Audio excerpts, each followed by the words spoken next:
noticed that, we didn't have a student council or any type of organization that included students. So it is Principal Student Advisory Council, short, PSAC is what we call it around here. So it initially began as a way to inform us of some of the concerns that maybe students were having that us adults weren't aware of. It was a council where we help manage the school and just show leadership skills. I learned that you can take responsibility, you can show leadership to others who may not have the option to, and you can take action for maybe some problems that aren't being talked about. Part of the criteria for being selected, we don't want just the A+ students. We want the students who have a voice and who lead their student body.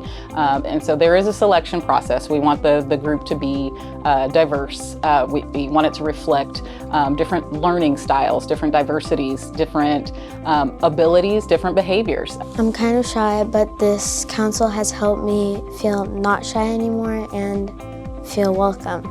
I really liked that we got to learn about DEIB. It's diversity, equity, inclusion, and belonging.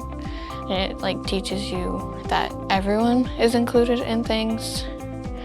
I also like conservation efforts that we did. And we also got to package food for people that were hit by a hurricane. Last year we did one service project, and this year we talked about how the students enjoyed it so much that we wanted to do one each semester. So we came together, talked about what was important for students, what did they feel on their hearts where they wanted to help, and it was right around the time of the hurricane. And so we talked about collecting toiletries, we talked about collecting food to help these families that were in need.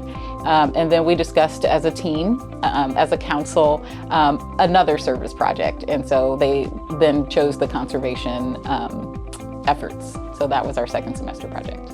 A lot of people needed help, and I like helping people. You don't know what others are going through, and you need to help them.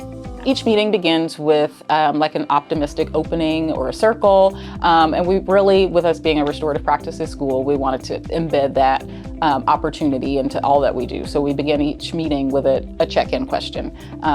Sometimes they're fun, sometimes we are eliciting a little bit more vulnerability so that the students can begin digging deep and pulling into their leadership skills and really just setting the tone for the meeting, the serious tone of what, it's a fun meeting, but they're also leaders and we also have a responsibility. So we wanted them to embrace that side of it as well.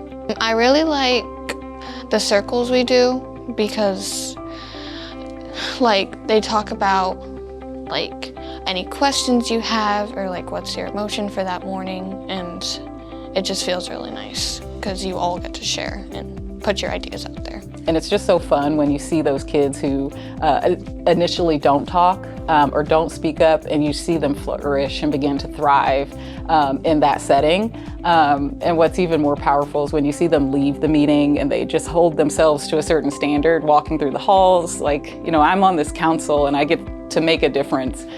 It's amazing.